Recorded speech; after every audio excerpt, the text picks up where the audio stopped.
നമസ്കാരം. അപ്പോ കങ്കുവ നടിപ്പിൻ നായകൻ സൂര്യ പ്ലസ് ബോളിവുഡ് സ്റ്റാർ ബോബി ഡിയോൾ. അപ്പോൾ എല്ലാ യൂട്യൂബേഴ്സും ട്രെയിലറിന്റെ വീഡിയോ അപ്ലോഡ് ചെയ്ത് കാണിക്കുന്നത് തീർച്ചയായിട്ടും ഞാനത് ഒരിക്കലും കാണിക്കില്ല. നിങ്ങൾ ഡയറക്ട്ലി നിങ്ങളുടെ ഫോണിലോ അല്ലെങ്കിൽ മീഡിയയിലോ കണ്ടു നോക്ക്.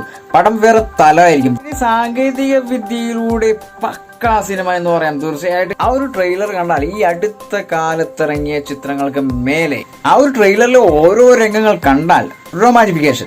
ഒക്ടോബർ 10 38 ഭാഷകളിലാണ് ഈ ഒരു ചിത്രം റിലീസ് ചെയ്യുന്നുള്ള ഒരു പ്രത്യേകത കൂടി ഈ ഒരു ചിത്രത്തിനുണ്ട്. നടിപ്പിൻ നായകന്റെ മിന്നും പ്രകടനം, അതോടൊപ്പം തന്നെ ബോളിവുഡ് ബോബി ഡിയോളിന്റെ തീപാറുന്ന ആക്ഷൻസ് തീർച്ചയായിട്ടും തിയേറ്ററിൽ പുളകം കൊള്ളിക്കും എന്നുള്ളതിന് യാതൊരു സംശയവും വേണ്ട. അമ്മാതിരി ഹൃദയത്തിൽ തൊടുന്ന സീൻസ് ആണ് ഇപ്പോൾ ട്രെയിലറിൽ കണ്ടത്. കാണാനുള്ളത് വീണ്ടും കാണണം. 350 കോടിയാണ് ഈ ഒരു ചിത്രത്തിന്റെ ബഡ്ജറ്റ്. അതും ഗോകുലം ഗോപാലനാണ് കേരളത്തിലെ തിയേറ്ററുകളിൽ തീ പാറിക്കാൻ എത്തിക്കുന്നത്.